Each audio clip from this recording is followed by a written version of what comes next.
Café con Leche. Muy buena, queridos amigos. Ustedes y yo comenzando este 2019 con salud, con prosperidad, con amor y sobre todo comenzando con uno de estos programas que van a quedar para siempre en la historia. Hoy tenemos la suerte de compartir con una antropóloga cubana, con una maestra, con una doctora, pero por sobre todas las cosas con una gran cubana y una buena persona. Les quiero presentar a la doctora Mercedes Sandoval, quien nos va a hablar un poquito hoy de Cubita la Bella, del material más reciente de sus libros, pero por sobre todas las cosas va a compartir con ustedes y conmigo una rica y sabrosa tacita de café con leche. Muchas gracias, doctora, por estar con nosotros. Muchas gracias y sobre todo por haberme dado el whisky que me diste hace nada más que 5 minutos. Oye, eso es lo mejor. Eso es lo mejor. Dicen que el whisky como medicina es muy sabroso, que uno se relaja bastante. Yo soy cubana y mambista, pero cuando viene a darse trago, la verdad es que soy un poquito traicionero y me encanta el whisky. Pero mira, ahí esa tradición que me estás hablando, me gustaría decirte, chica, si eres de Santiago de Cuba, si eres mambisa, ¿por qué no tomas ron? Bueno, las cosas en la vida, yo creo que no me cae muy bien. Físicamente te hace daño. Y el whisky me pone en un tono divino, hija. Es que el whisky tiene esa cualidad. Si usted es de esas personas que no toma bebidas alcohólicas, si está en contra de los que toman y demás, mire, este inicio del programa quizás no es para usted. Porque nosotros sí disfrutamos y a la doctora le gusta su whisky y a mí también. Por supuesto, todo con medida. Ahora, yo les voy a hacer una pregunta. Ustedes están ahí diciendo, bueno, ¿y de qué vamos a hablar en el programa de hoy? Tenemos un programa súper extenso, vamos a hablar del libro, el último material que está sacando. Vamos a hablar también de ese material Mariel, que fue tan controversial y que a la misma vez te puso también un poquito en el mapa de la historia de nosotros los cubanos. Pero sobre todo vamos a recordar esas vivencias que tuviste con grandes personalidades que aparecen en nuestro documental, como lo fue, por ejemplo, Lidia Cabrera. Inolvidable. Inolvidable. ¿Qué te parece si en lo que nos acomodamos un poco más acá, a ustedes los invito a ver un fragmento del documental Orgullo Cubano y vamos a hablar un poquito de la vida de Lidia Cabrera en este documental y no nos cambien, que ya estamos de regreso para seguir conversando con la doctora Mercedes Sandoval. Este segmento ha sido patrocinado por Islas Canarias Restaurante. Lidia Cabrera, quien nació el 20 de mayo de 1899 en la calzada de Galeano, número 79, en La Habana. Su famosa obra maestra, El Monte, una especie de Biblia de las religiones afrocubanas y su liturgia.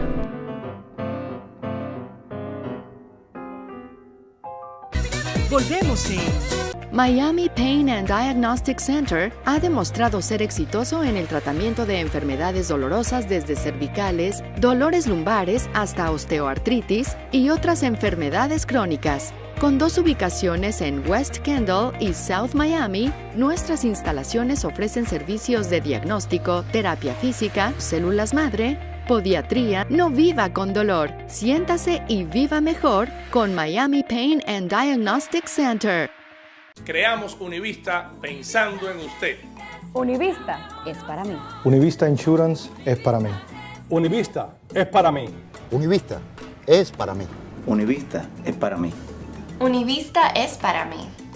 Con Univista todo bien, porque Univista es para mí también. Univista es para todos.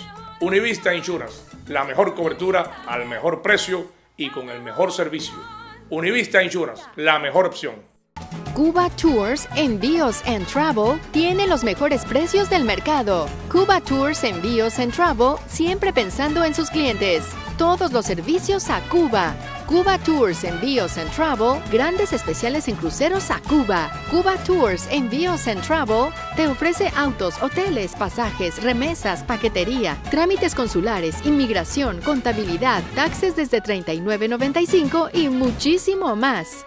Tenemos 30 años de experiencia en trámites a Cuba. Y si a Cuba quieres viajar, A Cuba Tours Envíos and Travel debes llamar. Ya está a la venta. Más de 400 años de orgullo cubano. Pinar del Río, La Habana, Matanzas, Las Villas, Camagüey, Oriente. la primera edición de esta colección que no debe faltar en ningún hogar cubano. ¡Cómprelo ya! Si eres participante del programa WIC y vives en Miami-Dade o Broward, descubre lo fácil y conveniente que es comprar tus productos WIC en Florida Baby Marketplace. Tenemos todos los productos aprobados por WIC, tus marcas favoritas y todo en un solo lugar. Aquí obtendrás la mejor selección de tus beneficios de WIC, haciendo tu experiencia de compra fácil y placentera. Tenemos 12 convenientes localidades en Miami-Dade y Broward. Busca la más cerca de ti ahora. Florida Baby Marketplace. Por más de 30 años, proporcionando calidad y conveniencia cerca de usted. Casa Design Furniture. Comprar muebles nunca ha sido tan fácil. Casa Design Furniture tiene una gran selección y diferentes estilos para decorar tu hogar. Además de ofrecer fácil financiamiento, zero down, con o sin crédito, o simplemente sin correr tu crédito, te llevas tus muebles. Corra y llévese a su casa el mueble que desee. Gran especial de zero de entrada en financiamiento hasta el 2020. Casa Design Furniture. Todo para decorar tu hogar. Yo tuve la fortuna de conocer a Lidia Cabrera. Es más, el prólogo de este libro, La religión afrocubana, lo escribió ella. Ella fue la que me entusiasmó para que lo publicara. La primera pregunta que hay que hacerse quizás es, ¿y por qué usted se interesa tanto en los temas cubanos? Bueno, no solamente por haber nacido en Cuba y venir de una familia mambisa de verdad. Yo soy muy orgullosa de lo que logró la República de Cuba en menos de 50 años, en prácticamente 50 y algo de años. Estoy orgullosa de pertenecer a un país que produjo muy buena literatura, magnífica música, ahí sí es verdad que no hay quien no ponga un pie arriba, un amor por la vida, que es parte de la cosmovisión del cubano, vivir a toda costa, simpatía. Eso ha sido para mí como una fuente de vigor. En los peores momentos de mi vida, recordar de dónde yo vengo y cómo somos nosotros los cubanos me ha dado muchísima fortaleza. Es más, contemplando lo que ha pasado en Miami, donde ya llevo 50 años que le zumba, vaya. Que le zumba el mango. Le zumba el mango de verdad. Señores, la cultura cubana, a pesar de la decadencia que ha traído la gentuza esta de Castro, es una cultura triunfante, porque la gente que desechó Cuba y la mandó a un exilio que no se sabía qué esperar, se plantan a 90 millas, triunfan, eso es increíble, y no se olvidan de su patria. No, y no solamente eso, doctora, le quiero poner también algo a este tema tan interesante. No solamente ese cubano triunfó a 90 millas, sino para ser una de las etnias más pequeñas en este país, somos los que más representación política tenemos en la nación más grande del mundo, porque tenemos congresistas, senadores, alcaldes. El cubano se las trae. No solamente se las trae, se las lleva. Y se las lleva. Yo vine para acá en el año 55 y no puedo dejar de agradecerle mucho a un coterráneo mío, Daisy Arnaz. Daisy Arnaz, que era de tu pueblo. Sí. Su papá fue el alcalde de Santiago de Exacto. Cuba. Y tengo una alumna que es prima hermana de él o prima sobrina de él. En la clase mía que yo doy de historia cultural, un hombre que viene a este país y le abre las puertas a todos los cubanos. Bastante ruidoso, más de la cuenta a veces. Pero para mí fue un héroe. Ah, sí. Yo lo veo así. Yo lo veo como uno de las personas que más ha hecho por la cubanía. Pero mira, doctora, hay muchas veces que nosotros pensamos en los personajes que nos han dado orgullo, que nos han dado valor para continuar el camino de cada uno de nosotros. Pero las nuevas generaciones, y algunas que ya no son tan nuevas, muchas veces se llevaron por otras culturas y no conocen a veces ni quién fue Daisy Arnaz. ¿Qué le parece si ponemos un fragmento del documental de la vida de Daisy Arnaz y usted no nos cambie, porque hoy tenemos un programa plenamente cubano? Vamos a conocer la vida de Daisy Arnaz y vamos a seguir aquí en esta conversación tan interesante con la doctora Mercedes Cruz Sandoval. Alguien que de verdad es una buena persona. Este segmento ha sido patrocinado por Univista Insurance. Desiderio Alberto Arnaz, más conocido como Desi Arnaz, quien nació el 2 de marzo de 1917 en Santiago de Cuba. Arnaz provenía de una familia acaudalada, que tenía 3 fincas, y su padre fue durante 9 años alcalde de Santiago de Cuba y acababa de ser electo representante al Congreso de la República. Pero en ese momento estallaron en 1933 los disturbios a la caída de Machado. Desi y su madre pudieron salir de Cuba, pero su padre quedó preso durante 6 meses hasta que pudo reunirse con ellos en Miami. En Miami la familia sobrevivió como pudo. Desi, entre otros oficios, tuvo que limpiar jaulas de pájaros. Fue en esa época que Desi se compró una guitarra en una casa de empeño por $5 y debutó en el Septeto Siboney en el Hotel Rodney Plaza. Allí lo oyó tocar Xavier Cugat y le ofreció $25 a la semana para que se fuera con su orquesta. Al año de estar con Cugat, Desi regresó a Miami y formó su propio conjunto, con el que introdujo la línea de conga en Estados Unidos, lo que lo llevó a que lo invitaran a trabajar en la película de 1940, Too Many Girls. Fue durante la filmación de esta cinta donde Desi conoció a Lucille Ball. Estás gratificando por algo que yo hago por naturaleza, que es amar no solamente a mi patria y a su cultura, sino tratar de aupar la autoestima de los cubanos. Estamos en una época muy mala. El castrato ha sido un desastre. Vaya, es una burla. Si no fuera tan triste las barbaridades que han hecho, lo debíamos de poner como una cosa de los payasos. Esa gente ha fallado en todo. Defender ese sistema es ser, perdón, un imbécil. Vaya. Lógico, lógico. Lógico, porque ha demostrado, no solamente en Cuba, ha demostrado ser un sistema completamente utópico, obsoleto y poco productivo, donde lo único que se fomenta es la pobreza. Pero la pobreza no de los que lo gobiernan, de los que llevan adelante esas idiosincrasias o esas políticas, porque ellos sí comen langostas y viven como reyes. Es la pobreza para ese pueblo que tiene la ilusión siempre de tener un poquito más allá, esa milla extra. Y nosotros los cubanos siempre hemos sido, en todas las épocas, hemos sido personas emprendedoras, lo hemos demostrado en el exilio, lo hemos demostrado antes que nos ocurriera esta gran tragedia, porque, óigame, cuántas personalidades nos dio nuestra Cubita la Bella, y no de ahora, sino de siempre. Un Carlos J. Finlay. ¿Qué hubiera sido de la humanidad si no hubiera habido un Carlos J. Finlay que no hubiera, de una forma casual, porque creo que estaba hasta sentado en el portal de su casa cuando un mosquito lo picó, y de ahí vino un poco la historia de quién llevó la trayectoria, es decir, quién lleva la contaminación, y él se dio cuenta que fue ese mosquito. Gracias a él se construye el Canal de Panamá. Es una gloria para nosotros los cubanos, y eso es por la parte científica. La parte musical ni la toco, porque oiga, hay que sentirse muy orgulloso de ser cubano cuando escuchamos la primera canción cubana, La Bayamesa. La de Fornari me gusta mucho. ¿Te gusta? Sí, me gusta más la primera. La primera, la que escribió Carlos Manuel de Céspedes.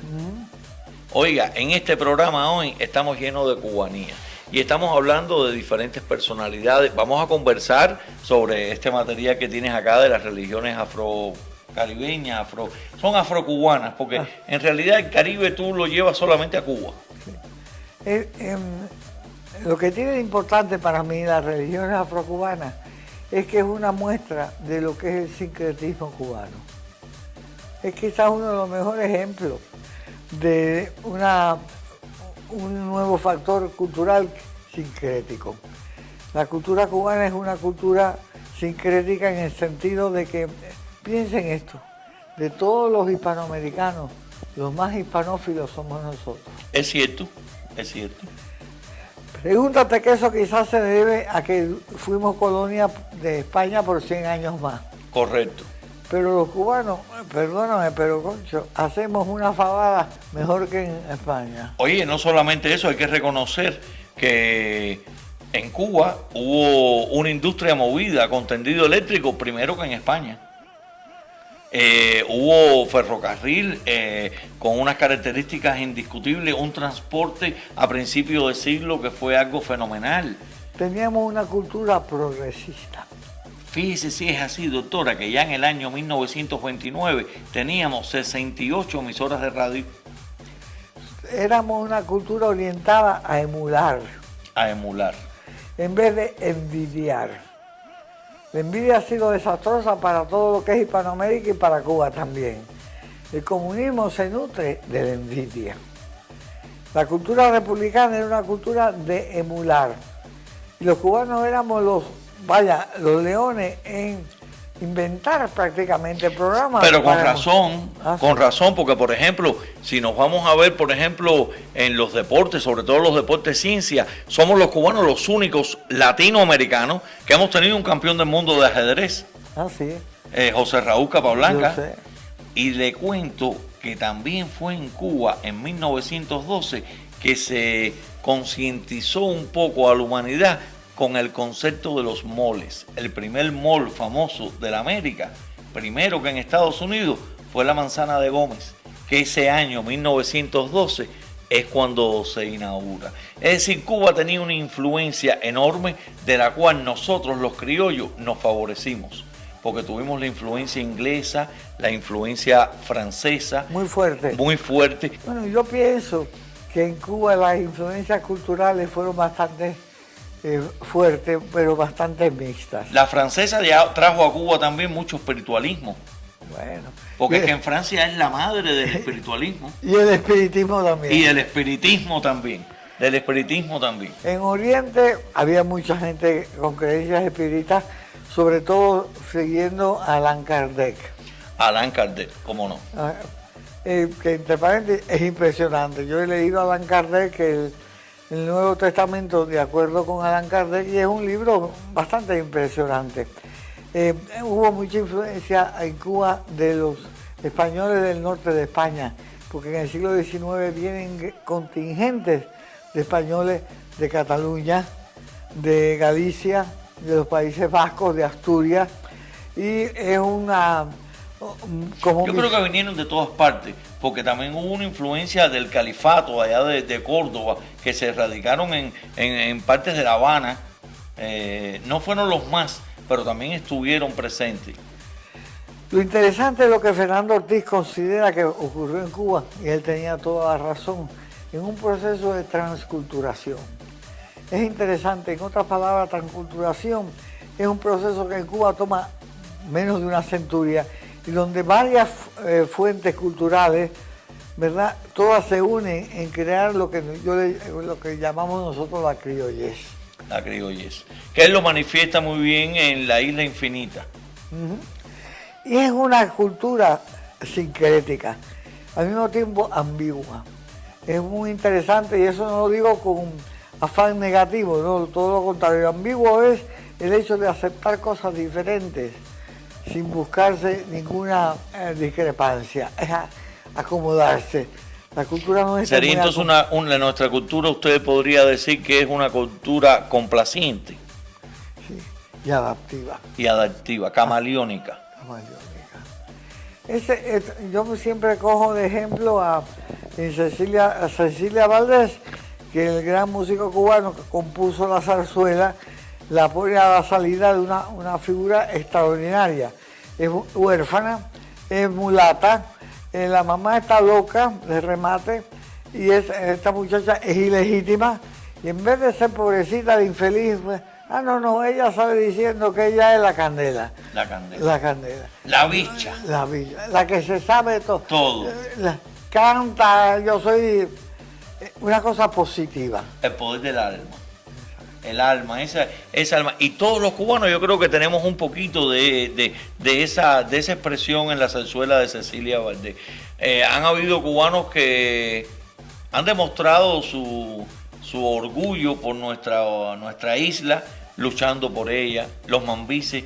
Oiga, yo todavía sueño de vez en cuando, y créanme que esto no es por el whisky que dijo la doctora. Créanme que yo veo a cada rato en mis pensamientos los fantasmas de la manigua.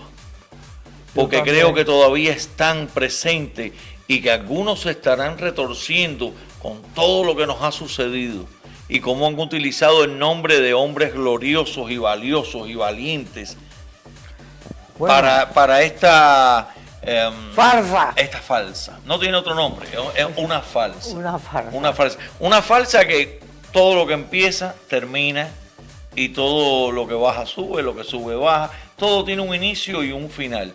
Yo creo que hay 3 palabras que son mágicas y esas palabras son: esto también pasará.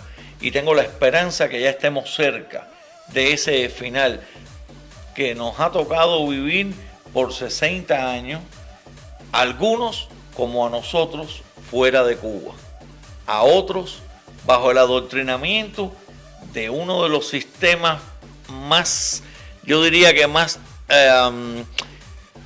traidores a la misma idiosincrasia, porque si alguien le ha tenido odio a Cuba, por supuesto la mediocridad, pero el odio y la envidia que han fomentado ha sido algo que yo quisiera que programas como este, sin hacerlo tedioso, a estas nuevas generaciones que nos están viendo puedan entender el por qué nosotros los cubanos nos sentimos orgullosos de ser cubanos. Yo me siento orgulloso de ser cubano cuando conozco una personalidad como la doctora Mercedes Sandoval. Yo me siento orgulloso de ser cubano cuando leo a un Martí, cuando me recuerdo de la música cubana y de los danzones, de cómo se decía, la contradanza de Cervantes.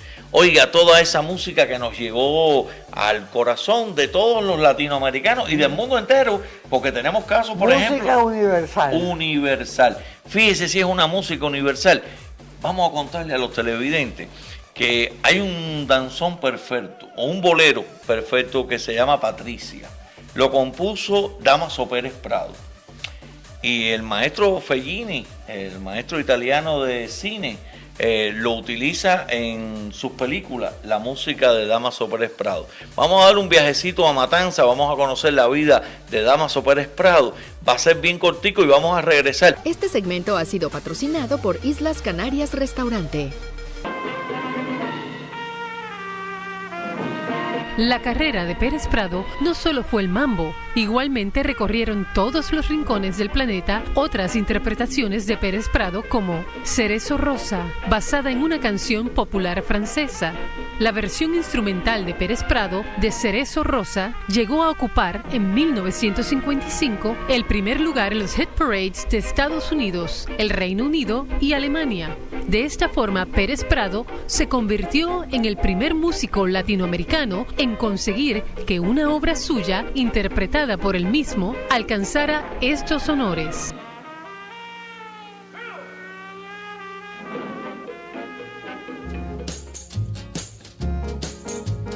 Y la composición de Pérez Prado, Patricia, de 1958, también ocupó el número 1 en Estados Unidos.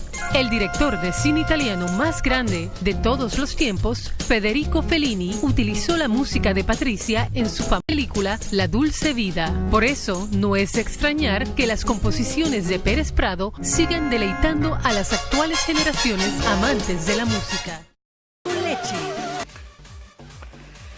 Bueno, cuando yo tenía 13 o 14 años, mis padres me dijeron que podía ir al cine sola. Un domingo.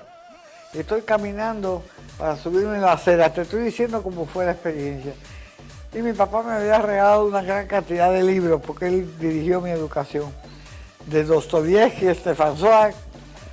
Y me pongo yo a pensar, ¿qué hago yo con toda esta cultura europea cuando yo vivo en este país donde la presencia negra está donde quiera? Pero no eran la mayoría. No. Porque la mayoría de la nación era blanca. Sí. Pero la gente trataba de ignorar esa presencia. En otras palabras, hubo el interés de entrar en esa experiencia. Había racismo.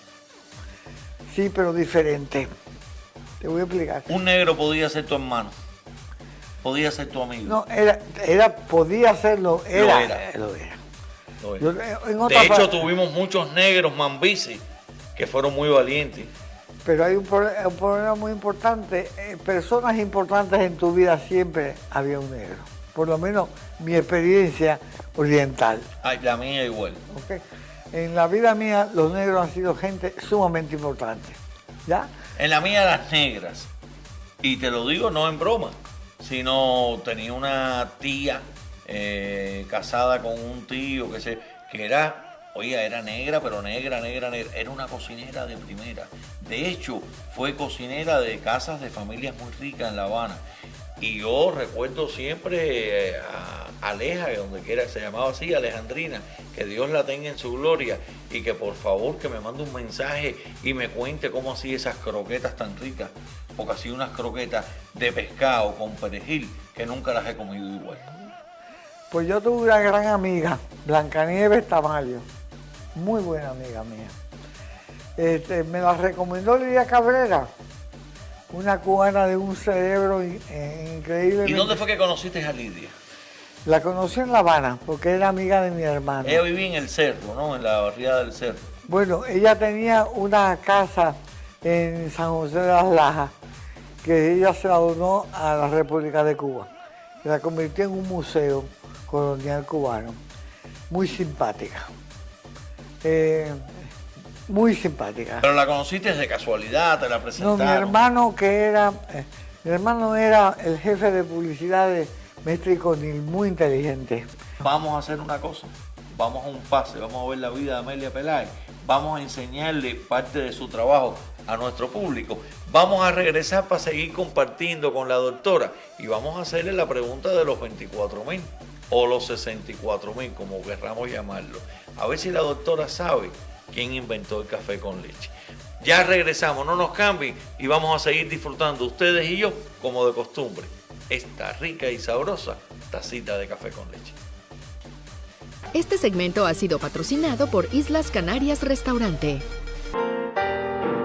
Amelia Peláez, quien nació el 5 de enero de 1896 en Yaguajay. Quizás pocos sepan que la madre de Amelia era Carmela del Casal, hermana del poeta Julián del Casal. Por ello, Amelia era la sobrina del famoso escritor habanero. Amelia se inscribió en la Escuela Nacional de Bellas Artes San Alejandro cuando tenía ya 20 años, lo que se consideraba un poco tarde para la época. Pero en poco tiempo se convirtió en la alumna favorita de Leopoldo Romagnach. Desde sus inicios, la obra de Amelia Peláez incluye elementos de las artes decorativas cubanas del siglo XIX, como los vitrales, las columnas barrocas y las mamparas. Y todo eso lo mezcló con frutas, flores y figuras llenas de los colores más cálidos de la naturaleza tropical. Muchos consideran a Amelia Peláez la primera en trasladar el color local cubano a la plástica.